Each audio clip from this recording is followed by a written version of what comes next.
Hey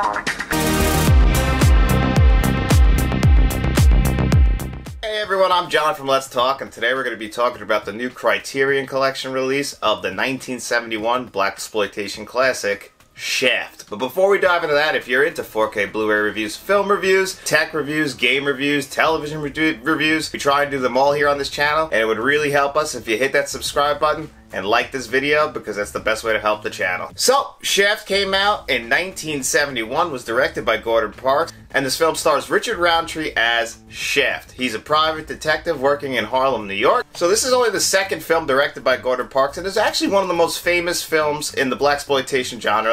And I would say probably this is the film that started the blaxploitation genre, which includes films like Dolomite or Superfly and films like that. This is where Pam Grier really took off before, you know, many people my age know her mostly from Jackie Brown, but she was big in the 70s in the blaxploitation genre, and this is really where the blaxploitation drama took off. Richard Roundtree is a legend in the black community for obvious reasons. This is the first time that I have seen Shaft. I never saw Shaft before this. I had only seen 2000 Shaft, which starred Samuel L. Jackson, and I didn't watch the Shaft from a few years ago, but I do know that Richard Roundtree is in all 5 of them, because there was 3 Shafts that came out in 1971, 72, and 73, all back to back, and then we didn't get another one until 2000, and then we got one in 2019, all of which are connected in the same universe, so it's really to see where it all began, because for me, this is the first time I saw this film, like I said, and I really enjoyed it. This was one that I had to check off my bucket list. I don't know why I never got around to seeing it. I heard it was a classic. I obviously knew the Isaac Hayes song, Shaft, you know. Shaft, he's one bad mother, shut your mouth. I love that. Like, I knew about that way before I knew about Shaft. Like, I knew Isaac Hayes, obviously. I grew up. I watched South Park. I knew he was the voice of Shaft. I knew all about his music. He's great in Escape from New York. So, Isaac Hayes, I knew way more about Isaac Hayes than I actually knew about Shaft. So, for me to finally get around to this and see what all the hype was about and see what this film really meant in the 70s, and my god, for a film made in 1971, this film is very well made, very well acted. Music obviously drives that force home, but as far as the film itself, this film is shot beautifully. It opens on one of the most iconic opening sequences when Shaft is walking around 1971 New York City, because New York City is just as big a role in this film as is Richard Roundtree's Shaft. Because I mean, I live in New York. I've been to New York City many times because it's like not that far away from where I live. For a movie that now is 51 years old, seeing what New York City looked like in 1971, it always blows my mind that that is the same city that I've been to, and it's really incredible. You just get that really down and dirty, grimy look of what the city was like and what people had to deal with. Like, when they're in the lieutenant's office and you just see how dirty and run down the police station is, it really does drive home the fact that New York City before the, I would say, the 90s really was not the cleanest and most warm place to live in this country, and this really does drive that home for me, and it really just shows what, you know, the black community had to deal with. John Shaft is played by Richard Roundtree, and it's about how he has to navigate that, and a lot of people have referred to Shaft as the first black superhero, and this film really does show you what John Shaft was, because no matter what room John Shaft is in, it doesn't matter if he's with the police or he's with the mob, he is always in control. He is always the alpha. He always knows what to say. Everyone always looks to him. He is the guy in control of every room, every scenario. He knows how to work everybody to make sure that he comes out, I don't want to say on top, but he knows how to make sure everything goes the right way, because he is trying to do good. That is really, you know, obviously he's still trying to make money as he's going along. He's a private detective, and a really good one at that.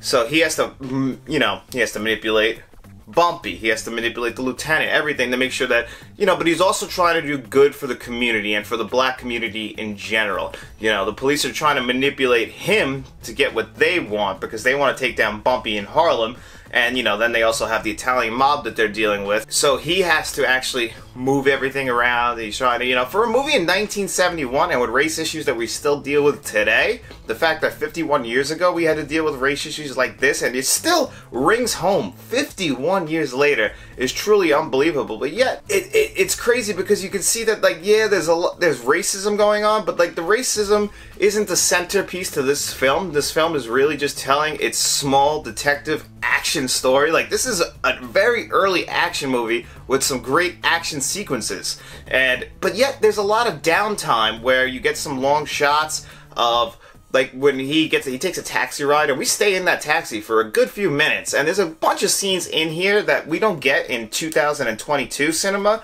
where we stay on shots for a while. We see a lot of stuff where editing nowadays, they would just cut that out, where, like, you know, one scene that really stuck out to me also was they shut the elevator, they show them pressing the button on the elevator. Nowadays, they shut the elevator and then cut to the next scene.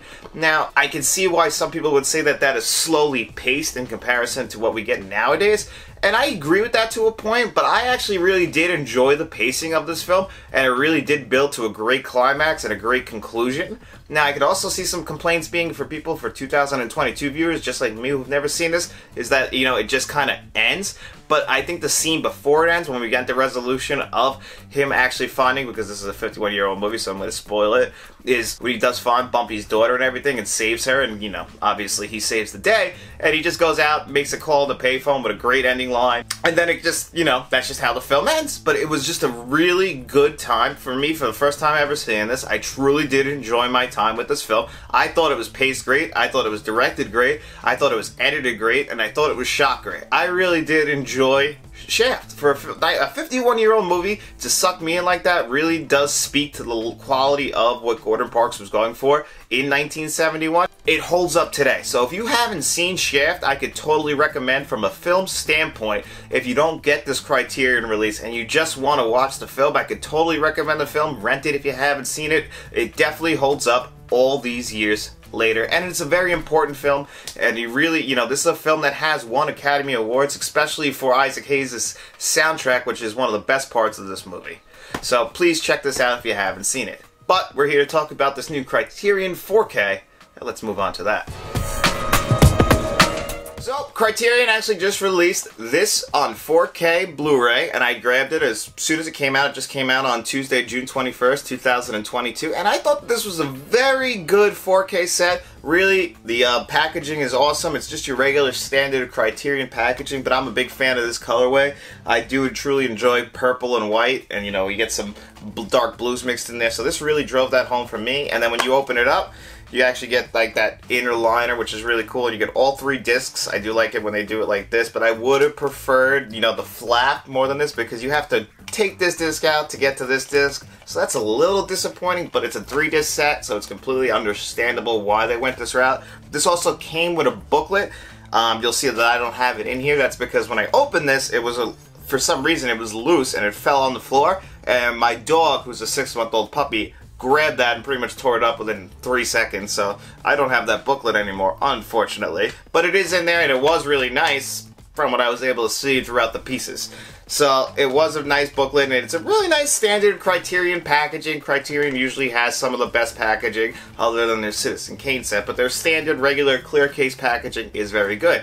Now, the visuals, it comes in native 4K. It's pretty much the cleanest this film could ever look, but you have to remember that this film came out in 1971, was shot with a $100,000 budget, I think, so it's very low quality shooting. Everything is very dark and grimy and dirty, so they had to clean this up. I don't think that this is the best looking 4K. It's not going to blow you away. It's not going to knock your socks off. But you have to remember, it's a 51-year-old movie. It's shot in color, in 1971 color. It's just not going to look that great. Even though this has HDR10 and Dolby Vision, it's still going to look like a 1971 movie. There's just no way around that. And then again, do you want it to look like anything else? I feel like that would probably ruin exactly what they are going for. And you don't want to actually have the film feel different tonally than how you may remember it. Now, I've never seen this before, but for people who have, you don't want the film to change the way you feel about it. So, I mean, it's just a push and pull, but I can't sit here and go, oh yeah, no, I watched this and it just knocked me off my feet. I loved it. I thought it was incredible 4K. It did its job. It looked as good as I think it could possibly look. I can't imagine this film looking any better than it does right now in this collection. So I can definitely say it's good, but it's not great visuals. And then the audio, you know, it's got the original mono track on it, and then it has a 2.0 stereo track, which is what I watched it on. And this, you know, it was pretty good. Actually, I thought the best, because the score is very powerful in this film and is just as big a part of the film as the film itself, is the actual soundtrack, which won, like I said, an Oscar for Isaac Hayes. So, and he was, I believe, the first black man to ever win an Academy Award for Best Song for the Shaft theme. You know, it's still pretty good. I really felt like the soundtrack was actually at its best in the very last scene of the movie. I felt like the score really built and really helped to sell the tension in that scene. So I really felt like the score was very good and the audio is very good, but it's not going to use all your speakers. So if you have a great surround sound system, this is going to really still stick with what it has, which is just a 2.0. And that, you know, I can see that being disappointing again for some people, but it does fit with the style of the film. And also, you know, this is again a 1971 film, so the dialogue is probably the highest track on most of these scenes. So it kind of does sound like an ADR thing with modern stuff, where like the dialogue is going to overwhelm some of the scenes, and it might be a little distracting for modern viewers who watch only really modern film, but it does fit with what the film was. And again, you don't want it to sound like a 2022 film, because it's not. It's a 1971 film, and it's very historically important, so you don't really want to lose that. It's just to bring it to new viewers like myself. And I did think it fit, but from a technological standpoint, it's not that impressive as it would have been all those years ago. But I can still say it does fit. Now, where this Criterion set does blow everything else out of the water is, of course, in its extras. So you get the 4K disc, which has the original, which has the film on it in 4K, and then you have 2 Blu-ray discs. And on disc 2 is that 4K film, but, you know, obviously downgraded to 1080p, with plenty of extras, with some brand new ones. I watched yesterday a 2022 mini documentary on here, which was about 32 minutes, and they were talking about the historical significance of Shaft. And I love that. That's one of my favorite things always with Criterion, is a retrospective and the historical significance of the film and what it meant to people at the time, or even meant to people now. So that was one thing I checked out. I did go through, there's plenty of stuff. There's so much. There's trailers, audio commentary. There's retrospectives about the style of Shaft, about the music in Shaft. That's all on disc 2 and also on disc 3. So there's plenty, and on disc 3, besides plenty of more extra, there's hours and hours of extras on here. There is also, they just threw in there on a regular Blu-ray, the sequel to Shaft, Shaft's Big Score, is actually on disc 3. So if you want to watch the sequel to it, that's on disc 3 as well on the Blu-ray. And I thought that was really cool that they just threw that in there on this package, because Criterion never fails with what they throw out there on their extras. You're getting a total package. This is definitely, if you're a fan of Shaft, this is the highest quality, best packaging with the most amount of extras that you were going to get. So if you're a fan of Shaft, I could totally recommend this. Like I said, the packaging is great. The visuals and audio, I could see people being disappointed with. I was not that disappointed. It didn't blow me away, but it's still overall, I think, a really good package. And I think what Criterion's Barnes & Noble sale starting on July 1st. I think if you this just came out, I'd say I could totally recommend that you run out and you grab this set. It's totally worth the full price, though, in my opinion. I would say I would give this entire set, film, packaging, audio, visuals, extras, I would give this an 8 out of 10. It's not the best that Criterion's ever done, but you gotta remember, source material is a big deal, so they can only work with what they have access to. But I really do think that this is the best. If you're a fan of Shaft, please go out and grab this. If not, if you can't grab this, definitely check out the film Shaft if you haven't seen it yet. I think it's one of the most important films that we have, and I really do think that it should be one, like myself, that gets checked off that bucket list. And as always, guys, thank you for being a fan of Let's Talk. Please make sure you like, share, and subscribe, and you tell all your friends.